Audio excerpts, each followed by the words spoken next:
ችንም ቤተክርስቲያን ናት። ወለነሰ ዘውስተ ሰማይ ሀገርነ እኛስ ሀገራችን በሰማይ ነው አለ ጳውሎስ። በየት ነው ሀገራችን? በየት ነው? በሰማይ። ዛሬ ተሰባስበን ቁጭ ብለን የምናያት፣ ዛሬ ተሰባስበን ቁጭ ብለን ቃሉን እየሰማን ስጋችን ዓለምን ከርተን ተስፋ የምናረጋት መንግስቱ ወደ ሐሳቡ ልመልሳችሁና ከልብ የመነጨ ለቅሶ፣ ይሄ ለቅሶ ከባድ ነው። ይሄ ለቅሶ አጥንትን ሰንጥቆ የሚወጣ ነው።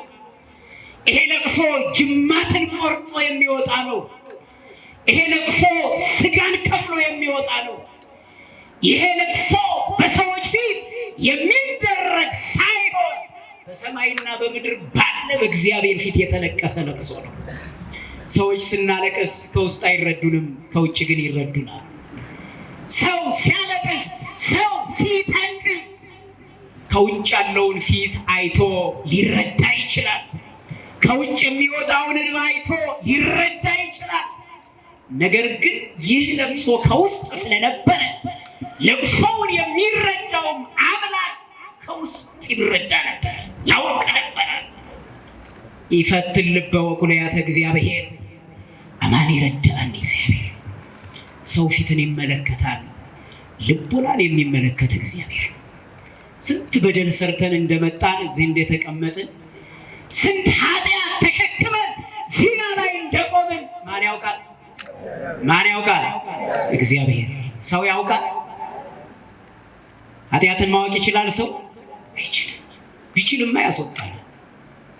የኛን ኃጢአት ወይም የኔን ኃጢአት ብታውቁ እናንተ አንገቴን ይዛችሁ ታወርዱኛላችሁ። አታወርዱኝ? አይ እንደው ለዛሬው አስተምሮ ይሄድ እንጂ ሌላ ቀንማ ነው ትምታር። እግዚአብሔር ግን በደላችን እያወቀ ተሸክሞን። ለዚህ ነው ነቢዩ ኢሳይያስ ሲናገር በከመ ይግፎ ነፋስ ለጸበለ ምድር ከማሁ ሐሰሰነ ጌጋዬን ይላል። ትንቢተ ኢሳይያስ ምዕራፍ 64 ቁጥር 1 ላይ ጀምራችሁ ስታነቡ ነፋስ የምድርን ትቢያ እየጠረገ እንደሚወስደው ትቢያው ወደ ሰማይ ተምዘግዝጎ መልሶ ወደ መሬት እንደሚወርድ በደላችን እንዲሁ ሆነ ይላል። ኃጢአታችን እንዲሁ ሆነ። ማን ነው እግዚአብሔርን ያላሳዘነ? ማን ነው ሰውን ያልበደለ? ማን ነው ዘንጹህ ልቡ ወንጹህ እደዊሁ? እጁ ንጹህ የሆነ ማን ነው መጀመሪያ? ልቡ ንጹህ የሆነ ማን ነው መጀመሪያ? ጆሮውስ ንጹህ የሆነ ማን ነው? ያለ መንክፋት ያልሰማ፣ የሰዎችን ሐሜት ያልሰማ፣ አይኑ ንጹህ የሆነ ማን ነው? ክፉ ነገርን ያላየ፣ እግዚአብሔር ሆይ ክፉ ነገርን አታሳየኝ ብሎ የጸለየ ማን ነው? እግሮቹ ወደ ሞት አደባባይ ያልተጓዘ ማን ነው? ማን አለ ወደ ሞት አደባባይ ያልተጓዘ? እሱ ግን ቸር ስለሆነ ይህንን ያሳለፍነውን ጾም አሳልፎ ዛሬ በምሕረት እጆቹ ሰብስቦ ቤቱ ላይ ቁጭ አድርጎናል። ክብር ለእሱ ይሁን። አንድ ታሪክ ልንገራችሁ። እግዚአብሔርን የምናውቀው ብዙዎቻችን በከንፈራችንና በምላሳችን ብቻ ነው። ርዕሳችን እንደሚያመለክተን እግዚአብሔርን መውደድ ያለብን ከልብ በመነጨ ፍቅር ነው። ከየት በመነጨ? ከየት በመነጨ? ፍቅር ሳበቶ ዋገበረቶ ትትና ፍቅር ሳበችው ክርስቶስ ወደ መሬት፣ ትትናም ደግሞ ተባብራ ግድ አለችው። ግድልህም ውረድ፣ ግድልህም ተወለድ አለችው። የሰው ልጅ ወድቆ እንዳይቀር፣ እናንተና እኔ ደክመን እንዳንቀር፣ ተርበን እንዳንቀር፣ ተጠምተን እንዳንቀር፣ ታርዘን እንዳንቀር፣ ስደተኞች ሆነን እንዳንቀር፣ በኃጢአት አረንቋ ውስጥ ወድቀን እንዳንቀር ይቀጥልና ኢሳይያስ ይህን ካለ በኋላ ኃጢአታችን እንደ ትቢያ ነው ካለ በኋላ ጽድቅነ ኮነ ከመ ጽድቀ ትክቶ አለ። ጽድቃችን እንደ መርገም ጨርቅ ሆኗል። እንደምን ጨርቅ? የመርገም ጨርቅ ማለት ደም ማለት ነው። ደም የተለወሰ ጨርቅ ለሰው አያስደስትም። ሰውን ያስቀይማል፣ ሰውን ያስተቻል። ደም ልብስ ለብሳችሁ ሰው ፊት መቆም አትችሉም፣ መሄድ አትችሉም። ሰርግ ቢሆን ሰርግ መካከል ደም የተቀላቀለ ልብስ በደም የተለወሰ ልብስ ለብሳችሁ አትሄዱ። ስብሰባ መካከል ቢሆን እንዲሁ። ግን እግዚአብሔር ቤት ስንመጣ በኃጢአት የተጎሳቆለ የተለወሰ ሰውነት ይዘን ቆመናል። እና አንዲት ታላቅ አባት እያስተማሩ አንበሳ በሰው አምሳያ ተገልጦ ከሚያስተምሩት መምህር መካከል ቆመና የእግዚአብሔር ያልሆኑትን ሁሉንም ሊበላቸው ነው አለ። ምኖ አንበሳው ተከታተሉ። አንበሳው ልመገባቸው ነው። ይህ የሚያስተምሩት አባት ልክ ቆመው እንደኔ ህዝቡም እንደናንተ ቁጭ ብለው እዚህ መካከል ምን አይነት ልብህ የጠፋ ነው? የእግዚአብሔር ያልሆነ ሰው እንዴት የለም ብለህ ታስባለህ? ሁሉም ቃሉን የሚሰማ ነው። ሁሉም እግዚአብሔርን የሚያውቅ ነው። ሁሉም በእግዚአብሔር ሕግ የሚሄድ ነው። ሁሉም እግዚአብሔርን ይወዳል። ሁሉም በፍቅር እግዚአብሔር የሚኖር ነው። የኔ ልጆች ናቸውና እንዳትበላ አሉት። ምኑን? አንበሳው። እኔ የምበላው የእግዚአብሔር ያልሆኑትን ነው አላቸው። በደንብ ተከታተሉ። ያልሆኑትን አስተምረው ከወረዱ በኋላ መምህሩ ወደ በዓታቸው ሲገቡ ያ አንበሳ ሰራዊቱን ጠራና ሲያስተምራቸው የነበረውን ሕዝብ ሙሉውን በላቸው። አንበሳ ቢመጣ ከጀርባችሁ ምን ትላላችሁ? ትሸሻላችሁ? አሽሽ ትሸሻላችሁ? እኛም እንሸሻለን። ኧረ ወይ ወደ ውስጥ ግቡ ወይም ደግሞ ዳራችሁን ያዙ ነው አይደል? ሁሉም ሕዝቡን በላቸው። ከበላ በኋላ ግን አንበሳው ያስቀረላቸው ለሚያስተምሩት መምህር ከንፈራቸውንና ምላሳቸውን የሁሉንም ሰው አለ። ሲመጡ ያ ሁሉ ህዝብ ተበላ። አደባባዩ በደም ፈለው። የቀረሰው የለም። ፊታቸው መካከል ያለው ግን ምላስና ከንፈር ብቻ። ምንና ምን ነው? ምላስና ከንፈር። ቅድም አልነገርኩህም እንዴ? ይህ የእግዚአብሔር ህዝብ ነው ብዬ ነግሬ የደከምኩበትን ህዝብ እንዴት ትበላለህ አሉት መምህሩ እያለቀሱ እያነቡ። ያ አንበሳም መምህር ሆይ አባት ሆይ አሁንም ደግሜ እነግርዎታለሁ አላቸው። ምንም ሳይበላ ምንም ሳይሰቀቅ የእግዚአብሔር የሆነውን አልበላው። የእግዚአብሔር የሆነው አንደኛ ምላሳቸው ነበር። የእግዚአብሔር የሆነው ሁለተኛ ከንፈራቸው ነበር። ሌላው ግን የእግዚአብሔር አይደለም። የእግዚአብሔር የሆነውን ትቼልዎታለሁ አላቸው። አያችሁ ምን ያስተምረናል? ይሄ መልእክት ምን አለው? ከልብ የመነጨ ለቅሶ ያልኳችሁ ለዚህ ነው። አፋችን እግዚአብሔር ይላል። እግዚአብሔርን የማይጠራው ማን አለ? እኛስ ተመስገን ጾመንም ከርመንም እንጠራዋለን፣ እየሰገድንም እንጠራዋለን። ጾመንም ኃጢአት ሰርተን ተመልሰን ጾመን እንጠራዋለን። ሰግደንም ተመልሰን ዓለም ላይ ሄደን ተመልሰን መተን እንጠራዋለን። ሳይጾሙ እግዚአብሔር ብለው የሚጠሩታል። ሳይሰግዱለት እግዚአብሔር ብለው የሚጠሩታል። መከራውን ሕማሙን ሳያስቡ የሚጠሩታል። እግዚአብሔር ዓለማዊ ንጉሥ አይደለም፣ ሰማያዊ ንጉሥ። ሰማይ ወምድር ዘያገምሮ ተብሎ የተነገረለት ማኅፀነ ድንግል እፎን ከጾሮ ሰማይና ምድር የማይችሉት የሚንቀጠቀጡለት ትንቢተ ኢሳይያስ ምዕራፍ 6 ከቁጥር 1 ጀምራችሁ አንብቡ። ሱራፌልና ኪሩቤል ከፊት ከኋላ ሆነው ሳያዩ የሚያመሰግን። ዛሬ ግን እግዚአብሔርን እያየን ነው የምናመሰግን። ቤተ መቅደሱን ስናይ እግዚአብሔርን ነው የምናየው። ካህናቱን ስናይ እግዚአብሔርን ነው የምናየው። አልባሳቱን ስናይ እግዚአብሔርን ነው የምናየው። መስቀሉን ስናይ እግዚአብሔርን ነው የምናየው። ማየት ብቻ አይደለም፣ አንገታችን ላይ አስረነዋል። የተገረፈበትን አንገታችን ላይ አስረነዋል። የተሰቀለበትን ደረታችን ላይ አንጠልጥለነዋል። ይህ ብቻ አይደለም፣ አስረነዋል፣ አትመነዋል። ይህ ብቻ አይደለም፣ የተጠመቀውን ጥምቀት ተጠምቀናል። ይህ ብቻ አይደለም፣ የተቆረሰውን ስጋ በልተናል። እውነት ሐሰት? እውነት። ይህ ስጋ ገላትያ ሐዋርያው ቅዱስ ጳውሎስ ለገላትያ ክርስቲያኖች በጻፈው መልእክቱ ምዕራፍ 6 ቁጥር 17 ላይ እንዲህ የሚል ኃይለ ቃል ታገኛላችሁ። እኔ ማንም ሰው አያድክመኝ፣ ማንም ሰው አያድክመኝ፣ የኢየሱስ ማኅተም በሰውነቴ ላይ ታትሟልና ካሁን በኋላ ማንም ሰው አያድክመኝ። የኢየሱስ ማኅተም ምን ብሏልና? በሰውነቴ ታትሟልና። አስባችሁታል? የክርስቶስ ማኅተም ያለበት ክርስቲያን በጾም ቀን፣ በጾም ወራት፣ በሕማማት ወቅት ሰው ያያል። የክርስቶስ ማኅተም በአካሌ ታትሟል የሚል አማኝ በሕማማት ወቅት ዓለም ከሚያስጮሁ ጩኸት መካከል ገብቶ ሲዘላ ይውላል። የክርስቶስ ሥጋ ታትሟል በሕይወቴ አለ የሚል ወጣት በሕማማት ውስጥ ፈቃደ ሥጋውን መግዛት ያስፈልጋል። የክርስቶስ ሥጋ ደሙ በሰውነቴ ታትሟል የሚል አማኝ ሌሊቱንም ቀኑንም ቤተ እግዚአብሔር ነው የሚያሳልፈው።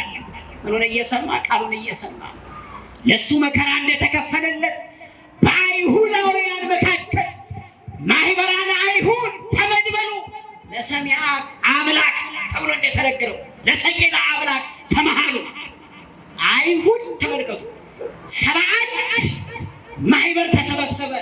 72ኛው ሊቀ ካህኑ ነበረ ክርስቶስን ለመስቀል። የዛሬው ዕለት የምክር መደምደሚያ ክርስቶስ ይሙት በቃ ሕዝቡ ሁሉ ከሚታወቅ አንድ ሰው ይሙት ተብሎ የተፈረደበት ፍርድ የተጠናቀቀበት የተዋዋሉበት ቀን ነው ይህ ቀን። በዚህ ቀን ወንጌል መስማት ምን አይነት መታደል!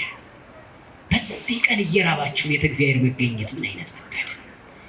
በዚህ ቀን ቃሉን ለመስማት እግሮቻችን ወደ እግዚአብሔር ቤት መምጣታቸው ምን አይነት መታደል ነው! ስራ ሳይኖረን ቀርቶ እኮ አይደለም፣ ስራ አለ። ነገር ግን እግዚአብሔር ፍቅሩ ስለገባን መልሳችሁ ወደ ዋናው ሐሳብ ከልብ የመነጨ ይህን ለቅሶ ያለቀሰችው ወንጌሉ ሲነበብ ቅድም ሰምታችሁ ከሆነ ተረድታችሁት ከሆነ አስተውላችሁት ከሆነ ረጅም ዘመን በመከራ ውስጥ የነበረች ረጅም ዘመን እግዚአብሔርን የማታውቅ ረጅም ዘመን የወንጌልን ቃል ሰምታ የማታውቅ ረጅም ዘመን የእግዚአብሔርን ተአምራት አይታ የማታውቅ የሐዋርያትን ስብከት ሰምታ የማታውቅ አንዲት ሴት ነገረች። ስንት ሴት? ስንት ሴት? አንዲት ሴት። ስሟን ወደፊት እነግራችኋለሁ። ይህች ሴት ወደ መድኃኒታችን ወደ ኢየሱስ ክርስቶስ ሄደችና በስተኋላው በእግሩ አጠገብ ቆማ አለቀሰች። በየት ቆማ? በስተኋላው በእግሩ አጠገብ ቆማ ፊትህን ማየት አይገባኝም ብላ ገና ወደ ቤተ መቅደሱ ከመግባታችን በፊት ኃጢአታችን እያሰብን የምናነባ ስንቶቻችን ገና ወንጌል እየተሰበከ የቅዳሴ አገልግሎት ሲጀመር ቅዳሴው ላይ ለመድረስ ወንጌሉ ላይ ለመድረስ ሳይሆን ከጀርባችን የነበረው በደልና ኃጢአት እያሰብን እያለቀስን የምንመጣ ስንቶቻችን ወንጌል ሲሰበክ የራሳችን ሕይወት እያሰብን እየወጣን እየወረድን መከራው ልባችን እየነካን ግርፋቱ ልባችን እየነካን ወንጌል የምንሰማ ስንቶቻችን ስናስቀድስ በቅዳሴው መካከል የሚዜመው ዜማ ለማን ይሆን ብለን እየተረዳን የምናስቀድሰው ስንቶቻችን? ሌላው ቀርቶ ወንጌል ቅዳሴ ላይ ወንጌል ይነበብና ወንጌሉን ዲያቆናት ይዘውት ይመጣሉ። በጣገባችሁ ትስሙታላችሁ አይደል? የምንስመው ምንድን ነው? ወንጌል ስለሆነ ብለን ነው? ልምድ ስለሆነ መሳለም ስላለ ቅዳሴ ላይ ስለቆምን ነው? አይደለም። ምስጢር አለው። የተዋህዶ ልጆች በቅዳሴው መካከል የቅዳሴው ማዕከል የቅዳሴው ራስ የቅዳሴው ቅንጮ የቅዳሴው መደምደሚያ ተወዳጁ ተመስጋኝ ራሱ እግዚአብሔር ነው። ወንጌል የምንስምበት ትልቁ ምስጢር ግን ቃልህ ፍቅር ነው ብለን ምንድን ነው በሉ እስኪ ቃልህ በሉ ሁላችሁ በደንብ ተናገሩ። ቃልህ ፍቅር ነው። ምንድነው? ፍቅር ነው። እግዚአብሔር ቃል ፍቅር ነው። ፍቅር ነው። ሐዋርያው ጳውሎስ ይነግረናል። ወመኒ ኮንኩ ይላል ፍቅር ከሌለኝ ወመኒ ኮንኩ ከመከበሮ ዘይዘንበል ለኔ ግን ፍቅር ከሌለኝ እንደሚመታ ከበሮ እንደሚሻሽ ጸናጽል ነኝ ይላል። ይደግምና ወመኒ ወሐንኩ ኩሎ ነዋዬ ለምጽዋት ገንዘቤን ሁሉ ለምጽዋት ሰጥ ንብረቴን ሁሉ አውጥቼ በዓለም ላይ ባስረክብ ምን ከሌለኝ ከንቱ ነኝ። ምን ከሌለኝ ከንቱ ነኝ። ፍቅር ከሌለኝ ይደግምና ተመልከቱ። ወመኒ ወሐንኩ ኩሎ ስጋዬ ለውይይት ስጋዬ እንደቀደሙት አባቶቼ በእምነት እንዳለፉት አባቶቼ እንደ ሰማዕታቱ ስጋዬን ለእሳት አሳልፌ ብሰጥ ለአራዊት አሳልፌ ብሰጥ ፍቅር ግን ከሌለኝ ምንድን ነኝ? ከንቱ ነኝ። ፍቅር እግዚአብሔር መገለጫ ነው። ፍቅር ትርጉም የለውም። እግዚአብሔር ቃል አይተረጎምም። እግዚአብሔር የሚለው ቃል በተለያዩ ሀሳቦች ልናየው እንችላለን። ምክንያቱም ፍቅር ብትተረጉሙት ያው ፍቅር ነው፣ ብትተረጉሙት ያው ፍቅር ነው። እውነትን ያው እውነት ነው፣ ያው እውነት ነው። እግዚአብሔርም ያው እግዚአብሔር ነው። አንተስ አንተ ተብሎ ተነግሯል። አንተ ያው አንተ ነህ፣ እኛ ግን እኛ አይደለም። ለዚህ ነው ራእይ 22 ራእይ 21 አልፋና ኦሜጋ ዘጸአት 3:14 አልፋና ኦሜጋ ተብሎ የተነገረ አልቦ እምድኅሬሁ ወአልቦ ዘከማሁ ተብሎ የተነገረልን እንደሱ ያለ ማንም የለም። መጀመሪያ መጨረሻም እሱ ነው ይላል። እሱ ለዘላለም ይኖራል። ለመቼ ይኖራል? ለዘላለም ይኖራል። ተመልከቱ። የእግዚአብሔር አኗኗሩ መላእክት እንደሚኖሩት አይደለም።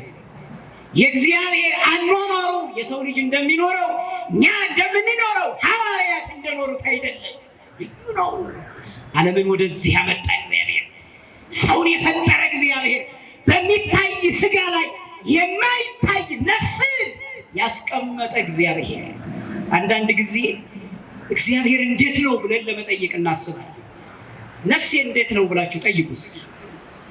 ነፍሴ እግዚአብሔር እንዴት ነው ብለን እግዚአብሔርን ለመጠየቅ ከማሰባችን በፊት በእኛ ውስጥ ያለች ነፍስ በሚታይ ስጋ የማይታይ ነፍስ፣ ተመልከቱ፣ በማይታይ ነፍስ ላይ የሚታይ ስጋ አለና ይሄን ማወቅ ያስፈልጋል። እግዚአብሔር ረቂቅ ነው። ልመልሳችሁ ወደ ሐሳቡና ይህች ሴት ወደ ክርስቶስ ሄደች፣ በእንባዋ ይላል እግሩን ታርስ ጀመረ። በእንባዋ ምኑን ታርስ ጀመረ? እግሩን ታርስ ጀመረ በእንባዋ። ምክንያቱም ርዕሳችን ከልብ የመነጨ ልቅሶ በእንባዋ። በስተኋላው በእግሩ አጠገብ ቆማ መጀመሪያ ምን አለች? አለቀሰች። ኃጢአታችን አስበን እናልቅስ። ጸሎት ከመጀመራችን በፊት ኃጢአታችን አስበን እስኪ እንውቀሰው፣ ሰውነታችንን እንውቀሰው። ከጸለይን በኋላ ራሳችን ጸሎቱን አስቀምጠን ትተን መጽሐፉን አስቀምጠን ዝም ብለን እግዚአብሔርን እናዳምጠው እስኪ። ለዚህ ነው ጳውሎስ የሚነግረን የሚጸልይ ሰው አይጨነቅም፣ የሚጸልይ ሰው አያዝንም፣ የሚጸልይ ሰው አይፈራም፣ የሚጸልይ ሰው ይህ መከራ ይመጣብኛል ብሎ አያስብም። ጸሎታችሁን አሳውቁ እንጂ ወደ እግዚአብሔር አሳውቁ እንጂ በአንዳች ነገር አትጨነቁ ተብሎ ተነግሯል። አንዳች ነገር ግን እኛ የምንጨነቀው ስለማን ነው? አንድ ሰው ችግር ቢደርስበት ችግሬ በእግዚአብሔር ይወገዳል ሳይሆን ይህ ችግር እንዴት መከራዬን አሳይቶ ያሳልፈኛል፣ እንዴት ብዬ ነው የማልፈው፣ በየት ውስጥ አድጌ ነው የምጓዘው የሚለውን ነው የምናስበው። እግዚአብሔር ያሳልፈኛል ብለን ግን አናስብም። እግዚአብሔር ስንቱን ያሳልፋል? መከራውን ያሳልፋል፣ ረሃቡን ያሳልፋል፣ ውጣ ውረዱን ያሳልፋል፣ ስደቱን ያሳልፋል። እና ይህች ሴት በስተኋላው ካለቀሰች በኋላ ወረደችና በእንባዋ እግሩን ታርስ ጀመረ። ለዚህ ነው መዝሙረኛው ዳዊት ሲናገር መዝሙር 42 ቁጥር 3 ላይ ስታነቡ ሲሳዬ ኮነኒ አንብኤ ይላል። እንባዬ ይላል። ተመልከቱ፣ እንባዬ ዘወትር አምላክህ ወዴት ነው ሲሉኝ እንባዬ በቀንና በሌሊት ምግብ ሆነኝ በሉት። እስቲ ይሄንን ቃል አንድ ላይ ከፍ አድርጋችሁ ድምጻችሁ ዘወትር በሉ አምላክህ ወዴት ነው ሲሉኝ እንባዬ በቀንና በሌሊት ምግብ ሆነኝ። ምን ሆነኝ? በቀንና በምን? ተመልከቱ። ለሌሊት ምንድን ነው? ለቀንስ ምንድን ነው? ኧረ ተናገሩ። ለሌሊት ምንድን ነው? ለቀንስ ምንድን ነው? ምግብ። ለካ እንባ ምግብ ይሆናል። ለካ እንባ የሌሊት ምግብ ይሆናል። ለካ እንባ የቀን ምግብ ይሆናል። አያችሁ፣ እዚህ ነው ሲሳይ ሆነን ያልበያ መዝሙረኛው ዳዊት ለቅሶ የምግብ ሆነ ይላል። ግደላችሁ ከልብ በመነጨ ለቅሶ ካለቀሳችሁ እግዚአብሔር አይደለም የእናንተን ኑሮ ማስተካከል ይቅርና ዓለምን የማዳን ኃይሉ ይሰጣችሁ። ቅልብ ስላላት አይደል ቅድስት ድንግል ማርያም ክርስቶስን ጸንሳ የሰጠች ተሸክማ ወልዳ አጥብታ አሳድጋ የሕይወት ፍሬን የሰጠች ቅንነት ስላላቸው አይደል? ቅዱሳን አባቶቻችን እነ ሙሴ ቅንነት ስላላቸው በሲና ተራራ ላይ ከእግዚአብሔር ጋር ተነጋግረው እንደገና ወደ መሬት ወርደው ህዝቡን ሲመሩ ህዝቡ ኃጢአት ሲሰራ እግዚአብሔር ህዝቡን በመቅሰፍት ሲመጣ ያኔ ሙሴ ምን አለ? እግዚአብሔር ሆይ ህዝቡን ካልማረካቸው እኔ ከሕይወት መጽሐፍ ደምስሰኝ እንዲህ ብላችሁ ጸልያችሁ ታውቃላችሁ? ጎረቤቴ በኃጢአት እየተመላለሰ ጎረቤቴን ካልማርክልኝ እኔን ከዚህ ዓለም አጥፋኝ የሚል ጎረቤት አለ አለ። የማውቀው ሰው እከሌ አባባሉ እንዲህ በደል ላይ ነው፣ እንዲህ አይነት ክፋት ላይ ነው። እግዚአብሔር ሆይ ቆሜ እለምንሃለሁ፣ አባቶቼ ቆመው እንደለመኑ እኔም እለምንሃለሁ። የእነሱን ቃል ሰምተሃል፣ የእነሱን ልመና ሰምተሃል፣ የኔንም ልመና ስማኝ። ወገኔ የወደቀው ይነሳ ዘንድ ማርልኝ፣ ካልማርክልኝ እኔን አጥፋኝ የሚል አማኝ አለ አለ? የለም የለም። እና ይቺ ሴት ተንበረከከችና አለቀሰች አለቀሰች። በእንባዋ በደንብ እነዚህ ነጥቦች ስሙ። በእንባዋ እግሩን ታርስ ጀመረ። በምኗ? በእንባዋ እግሩ። የማንን እግር? ምን አይነት መታደል! ምን አይነት መታደል! የዚህ ሴት ኃጢአት እኮ በጣም ከባድ ኃጢአት፣ በጣም ከባድ። ምክንያቱም ይህ ሴት ስትኖርበት የነበረው ከተማ ናይል በሚባል ከተማ ላይ አንቱ የተባለ ሆቴል ሰርታ ወጣቶችን የምታስገባ ወጣቶችን የምታስወጣ ወንድ የተባለ እየፈራ በዛ ሰፈር የማይሄድ ነገር ግን ረጅም ዘመን በኃጢአት የኖረች ነበረች። በዚህ ዘመንስ የአንዱን ምስጢር ወደ አንዱ የምናመላለስ፣ አንዱን ገለን አንዱን የምናነሳ፣ አንዱን ጋብዘን አንዱን የምንገድል፣ አንዱን ጠቅመን አንዱን የምናስለቅስ፣ አንዱን ረድተን አንዱን የምንቀማ፣ ለአንዱ ስራ ሰጥተን አንዱን የምናባረር፣ አንዱን በጥፊ መተን አንዱን በከንፈር የምንስል፣ አንዱን አንገቱን ቆርጠን አንዱን አንገቱን አቅፈን የምንሄድ ሴቶቻችን አለ። አምላካችን እግዚአብሔር በቸርነቱ ይጠብቃል። በራሷ በእንባዋ እግሩን ካራሰች በኋላ በእንባዋ እግሩን ካራሰች በኋላ በራሷ ጠጉር ታብሰው ጀመረ። በእንባዋ እግሩን አራሰች፣ በራሷ ጠጉር ደግሞ ታብሰው ነበር።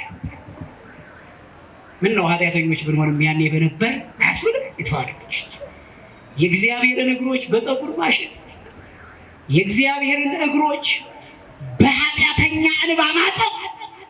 እንዴ ሌላ ሰው ቢሆን እኮ አንቺ በደለኛ ነሽ፣ አንቺ ኃጢአተኛ ነሽ፣ አይደለም ፀጉርሽ ሊነካኝ፣ አይደለም እንባሽ እግሬ ላይ ሊያርፍ ከፊትሽም አላይሽ ዞር በይ ነበር።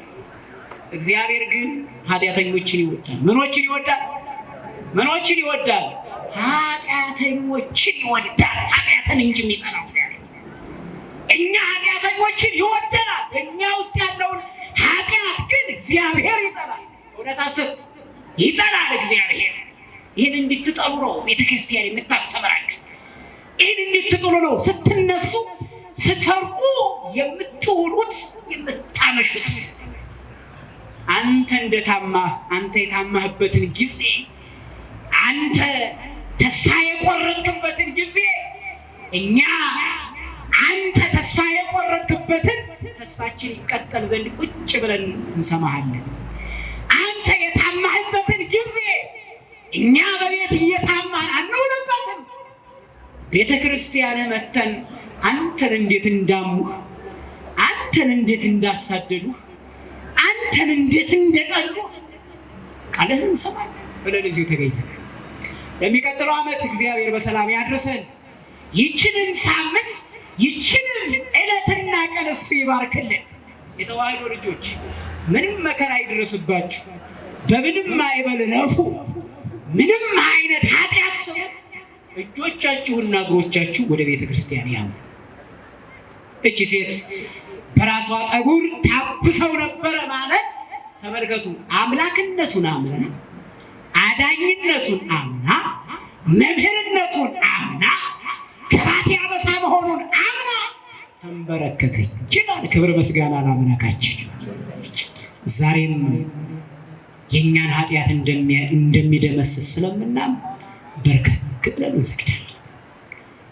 ምንም በሽታ ቢኖርብንም እንኳ፣ ምንም የሥጋ ደዌ ቢኖርብንም እንኳ፣ ምንም ምግብ ካልበላን ትሞታላችሁ ብንባልም እንኳ ከአባቶቻችን ስር ቁጭ ብለን ስንሰግድ እቺ ሴት የሰገደችውን ስግደት ሰግደናል።